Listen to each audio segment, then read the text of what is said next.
The average of 100 observation was calculated as 35.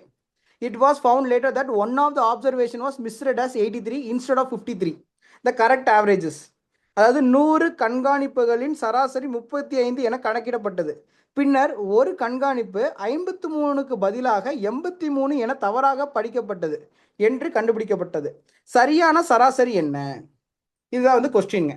அப்போ என்ன ஆயிடுச்சு, நான் இதையுமே NAS கான்செப்டில் போடுறேன். NAS ஃபர்ஸ்ட் என்ன சொல்கிறாங்க, ஆவரேஜ் ஆஃப் 100 அப்சர்வேஷன் 35 சொல்கிறாங்க.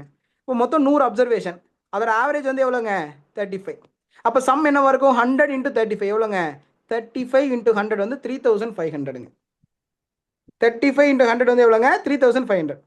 அதுக்கப்புறம் ஆனால் இது வந்து கரெக்டான சம்மா தப்பான சம்மாப்பா, நீங்கள் சொல்லுங்கள் ஸ்டூடெண்ட்ஸ், சொல்லுங்கப்பா, whether it is right or wrong.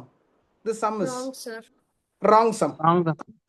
இப்போ நான் என்ன பண்ணுறேன், இது ராங் சம்ன்றனால இதில் நான் தப்பான விஷயத்த கழிக்கணும், மைனஸ் பண்ணணும், கரெக்டான விஷயத்த ஆட் பண்ணணும், கூட்டணும். அப்போ இதில் எந்த விஷயத்த நான் தப்பாக ஆட் பண்ணிட்டேன், 83ன்னு ஆட் பண்ணியிருக்கேன், எதுக்கு பதிலாக 53. அப்போ இதில் தப்புன்றது எது, 83. எது கரெக்டு, 53 தான் கரெக்ட், கரெக்டாக இல்லையா? அப்போ தப்பானதை நான் கழிக்கணும், எதுலேருந்து, சம்மில் இருந்து. அப்போ 83 மைனஸ் பண்ணுறேன். 3 7 9 8 1 இங்கே 4000. இப்போ 3417. இப்போ 3417ன்றது எத்தனை நம்பருக்கான அப்சர்வேஷன், மொத்தம் 100 அப்சர்வேஷன் இருக்குது, அதில் ஒரு அப்சர்வேஷனை நம்ம மைனஸ் பண்ணிட்டோம். அப்போ 99 அப்சர்வேஷனுக்கான சம் தான் 3417. அப்போ 3417ல் இருந்து கரெக்டான நம்பரை நம்ம ஆட் பண்ணணும். அப்போ கரெக்டானது வந்து 53. அப்போ 53 ஆட் பண்ணுறோம், 7 3 10 1 7. இப்போ 3470.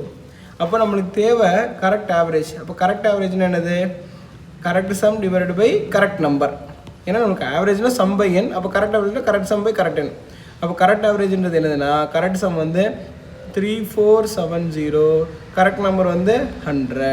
அப்போ ஆன்சர் வந்து என்னதுங்க, 34.70. அப்போ ஆன்சர் வந்து என்னதுங்க, 34.70.